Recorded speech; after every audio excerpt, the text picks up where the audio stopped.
YouTube சேனலுக்குள்ளே வந்துட்டாலே நிறைய ஜாதி வெறி பிடித்த மிருகங்கள் தான் கத்திரி அடக்கு. அதுவும் கவினை படுகொலை செய்த சுஜித்துக்கு ஆதரவாக அவன் செஞ்சது சரிதான். எதுக்கு அடுத்த ஆணவ கொலைக்கு தூண்டி விடுறானு நாயை. அவன் தூண்டி விட்டு போயிடுவான். அருவா எடுத்து கொலை பண்ணுறவன் தான் ஜெயிலுக்கு போகணும். அவன் குடும்பம் சீரழிஞ்சு போவோம்.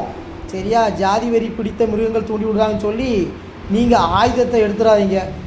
எதுவாக இருந்தாலும் பேசி முடிங்க. காவல் நிலையம் இருக்குது, பெரியவர்கள் இருக்காங்க. அப்படி பிரச்சனை இருந்தால் பேசி முடிங்க.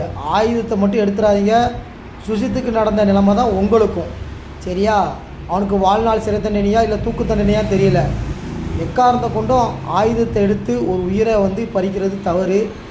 யாருக்கும் எந்த உயிரையும் கொல்வதுக்கு உரிமை கிடையாது.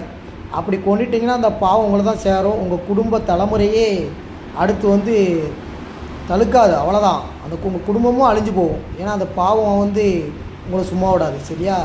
அதனால் தயவுசெய்து இந்த ஜாதி வெறி பிடித்த மிருகங்கள் சொல்கிறத கேட்டு ஆயுதத்தை எடுக்காதீங்க. உங்கள் வாழ்க்கை ரொம்ப போயிடும். அவன் சந்தோஷமாக இருப்பான். அவன் அடுத்த கட்டமாக அடுத்தவனையாக ஜாதி வெறியை தூண்டி விடுவான்.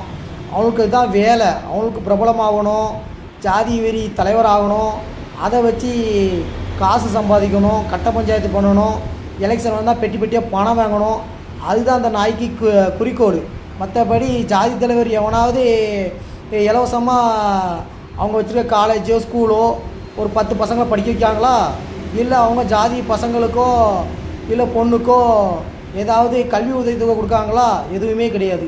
இல்லை கஷ்டப்பட்ட அந்த ஜாதியை சேர்ந்த குடும்பங்களுக்கு ஒரு 10 வீடு கட்டி கொடுத்துருப்பானா? ஒன்றும் கிடையாது. எல்லாம் சம்பாதிச்சு வீடு வாசல் காலேஜி அப்படின்னு சொகுசாக வாழ்கிறான். எலெக்ஷன் வந்தால் மட்டும்தான் என் சமுதாயம் ஜாதின்னு வருவான். அதேமாரி நிறைய பேர் இருக்கான். தயவுசெய்து இந்த ஜாதிங்கிற உணர்வை தூரத்துக்கு போட்டு மனிதனாக வாழுங்க. வாழ்க்கை நல்லா வாழலாம், நல்லா சம்பாதிக்க. உலகம் முழுவதும் சுற்றி பாருங்கள்.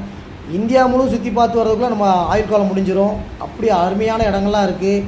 ஜாதியை மறந்து மதத்தை மறந்து மனித நேயத்தோடு வாழுங்க. அதுதான் வாழ்நாள் முழுவதும் மகிழ்ச்சியை தரும், சந்தோஷத்தை தரும். சுவாமியே சரணம்.